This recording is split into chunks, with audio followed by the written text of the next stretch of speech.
आज मी हे सोडून जात आहे. या गावात आता माझं असं काहीच उरलं नाही. तरीही गाव सोडून जात असताना कसली तरी हुरहुर मनाला वाटत आहे. डोळे अकारण भरून येत आहेत. या भावनेला आता फारसा अर्थ उरलेला नाही हेही जाणवतं. हे सारं समजतं, तरीही मागं पाहायचं नाही असं कितीही वेळा ठरवलं तरी मागे पाहतोच आहे. आजही या ओळी मनाला स्पर्शून जातात आणि गावची आठवण करून देतात. मित्रांनो, या ओळी आहेत रणजित देसाई यांनी लिहिलेल्या माझा गाव या कादंबरीतील. तर नमस्कार मित्रांनो, आमच्या ट्रिपर या यूट्यूब चॅनलवर तुमचं स्वागत आहे. आज आपण आलो आहोत चंदगडमधील कोवाड नगरीत, ज्या ठिकाणी लेखक नाटककार रणजित देसाई यांचा जन्म झाला. अनेक दिग्गज लेखक, नेते, अभिनेते या कोवाड नगरीत येऊन गेलेत. याच नगरीत रणजितदादांचा वाडा मोठ्या दिमाखात कोवाड नगरीच्या सौंदर्यात भर घालत आहे. आणि या वाड्यामध्ये रणजितदादांच्या आठवणी जशाच्या तशाच आहेत. इथली माणसं, इथल्या गोष्टी, इथल्या परंपरा जसं रणजितदादा एखाद्या कादंबरीत लिहितात ना, तशाच्या तशाच आपल्याला उमजतील.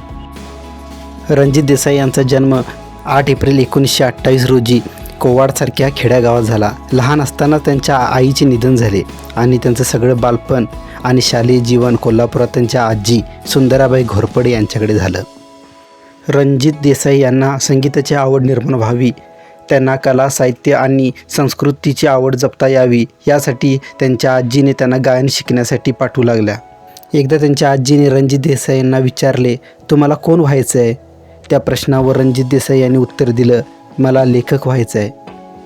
तेव्हा त्यांच्या आजीने त्यांना सांगितले की तुम्ही संगीत शिकायचे सोडा. त्यावेळी त्यांनी आपल्या आजीचा सल्ला मानला आणि गायन संगीत सोडून दिलं. आजीने त्यांना हेही सांगितले की तुम्ही लेखक व्हा, पण तुमच्यासारखा दुसरा कोणी लेखक होता कामा नये. त्यामुळे त्यांच्या मनात लेखक, कथाकार, नाटककार म्हणून जी काही बीजे त्यांच्या मनात पेरली गेली ती त्यांच्या आजीमुळेच.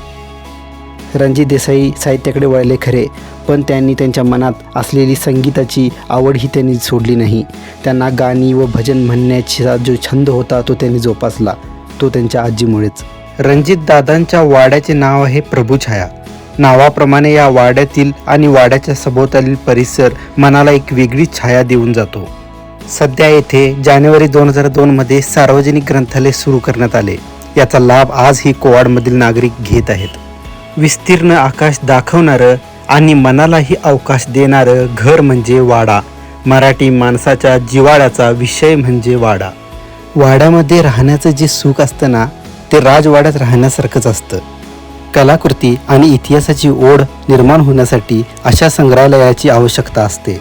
त्यातील वस्तूंचा थेट उपयोग किंवा वापर आताच्या काळात कदाचित होतही नसतो, पण त्यातून एखाद्या कलाकृतीचे सादरीकरण होत असते. दादांच्या वंशजांनी हा वाडा अतिशय उत्तम रीतीने जतन केला आहे.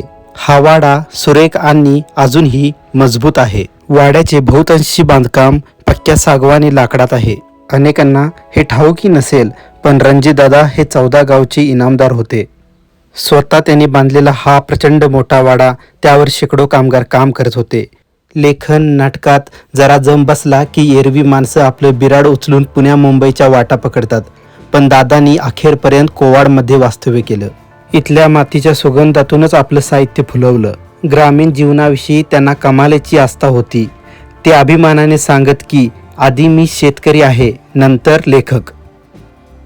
वारंवार वाड्यावर संगीत मैफिली भरत असत. पंडित वसंतराव देशपांडे, सी रामचंद्रन अशा दिग्गजांची हजेरी होत असे. तसेच गानकोकिळा लता मंगेशकर तर कधीकधी बालगंधर्व घरी येणे जाणे होत असे. रणजितदादांना जुन्या वस्तूंचा संग्रह करण्याची भारी हौस होती. सृजनशील निर्मितीचा ठेवा हा नवनिर्मितीची पालवी फोडणारा असतो, असं त्यांचं स्पष्टीकरण होतं. पहिली कादंबरी बारी लिहिताना दादा रोज बेरड वस्तीत हिंडायचे. एक वेळ अशी आली की दादांना पुढे काय लिहायचे ते सुचेना. तेव्हा सरळ त्यांनी आपलं बिराड उचललं आणि चक्क बेरड वस्तीत जाऊन 1.5-2 महिने मुक्काम ठोकला. ते तिथे राहिले आणि तिथेच त्यांनी ती कादंबरी पूर्ण केली. तसेच एका शहरात हरिजनवाडा जाळला गेला. त्यात 2 माणसं मृत्युमुखी पडली. माणुसकीला काळिमा फासणाऱ्या अनेक घटना अनेक गावामधून घडत गेल्या. ही घटना रणजित देसाई यांच्या मनाला व्यथित करून गेली. त्यांनी गावोगाव फिरून अशा घडलेल्या घटनांचे तपशील मिळवले आणि त्यातून साकार झाली समिधा. सामाजिक विषमता, जातीवाद यांनी समाज पोखरून टाकला आहे. अनेक निष्पापांचे जीवन यातून व्यतीत झाले आहे अशा उद्ध्वस्त मनाची व्यथा मांडणारी कादंबरी म्हणजे समिधा. माणसांप्रमाणेच निरनिराळ्या पशुपक्ष्यांनी देखील हा वाडा गजबजलेला असे. वाचकांच्या प्रतिसादावर लेखकांचे भाग्य अवलंबून असते याची त्यांना जाणीव होती. ते मोठ्या आपुलकीने आपल्या वाचकांची पत्रे जपून ठेवत, शक्य तितकी उत्तरे देत. पाहुणचार करण्यात दादांचा हात कोणी धरू शकत नसे. न्याहारीच्या तडाख्यातून तर कधीच कोणाची सुटका नसे. मित्र पाहुणा परत निघाला की त्यांचे डोळे भरून येत असत. रणजित दादांना व्यवहारिक जगापेक्षा त्यांना भावनिक जगात वावरायला जास्त आवडत असे. महाराष्ट्राचे पहिले शिक्षण मंत्री बाळासाहेब देसाई यांची जेव्हा रणजित देसाई यांच्याशी भेट झाली तेव्हा बाळासाहेब म्हणाले, रणजित, सध्या काय लिहिताय? छत्रपती शिवाजी महाराजांच्या चरित्राचे लेखन तुम्ही करावे अशी माझी इच्छा आहे. शिवरायांचं चरित्र लिहिणं ही खरं तर मोठी जबाबदारीची गोष्ट होती. ती आपल्याला पेलवेल का ही रणजित देसाईंना शंका होती. त्यामुळे ते लिहावं असं वाटूनही त्यांनी ते लिहिलं नव्हतं. तरी पण ते बाळासाहेबांना म्हणाले, मी चरित्र लिहिलं तर तुम्ही मला काय द्याल? त्यावेळी बाळासाहेब म्हणाले, तुमची कादंबरी लिहून झाली की त्याचा हस्तलिखित डोक्यावरून घेऊन वाजत गाजत मुंबईच्या शिवाजी पार्काला नेईन आणि तुमच्या हातात सोन्याचं कडं घालीन. अखेर रणजित देसाई यांनी चरित्रावर कादंबरी लिहायला घेतली. ही कादंबरी लिहायला त्यांना 4 वर्ष लागली. अखेर 4 वर्षाच्या मेहनतीने ही ऐतिहासिक कादंबरी पूर्ण झाली. त्याला नाव दिलं श्रीमान योगी. छत्रपती शिवाजी महाराजांच्यावर लिहिलेली ही पहिलीच कादंबरी असावी. रणजित देसाई यांनी पुस्तकाच्या सुरुवातीला बाळासाहेब देसाई यांच्या आग्रहामुळे हे साहित्यशील निर्माण झालं असा उल्लेख केला आहे. जेव्हा ही कादंबरी दाखवायला रणजित देसाई बाळासाहेबांच्या घरी गेले तेव्हा बाळासाहेबांना इतका आनंद झाला की त्यांनी देसाईंना मिठीच मारली. बाळासाहेबांना त्यांचे शब्द लक्षात होतेच. त्यांनी खरोखरच रणजित देसाई यांची मुंबईमधून मिरवणूक काढली. डोक्यावर श्रीमान योगीचं हस्तलिखित ठेवून ते शिवाजी पार्क येथे पोचले आणि श्रीमान योगी या कादंबरीचं प्रकाशन पार पाडलं. आणि गृहमंत्र्यांनी स्वतःच्या हाताने रणजित देसाईंच्या हातावर सोन्याचं कडं चढवलं आणि त्यांचा सन्मान करण्यात आला. रणजित देसाई यांनी श्रीमान योगी, स्वामी, राधे, पावनखिंड, राजा रविवर्मा, माझा गाव, समिधा, बारी, अभोगी, शेकरा यासारख्या कादंबऱ्या लिहिल्या. कथासंग्रहामध्ये प्रताप, बाबुल मोरा, मेघ, रूपमहाल, मोरपंखी सावल्या, गंधाली, आषाढ, कातळ, जान तसेच नाटक लेखनामध्ये कांचनमृग, गरुड झेप, तुझी वाट वेगळी, लोकनायक, वारसा, सावली उन्हाची, हे बंद रेशमाचे अशी नाटकेही त्यांनी लिहिली.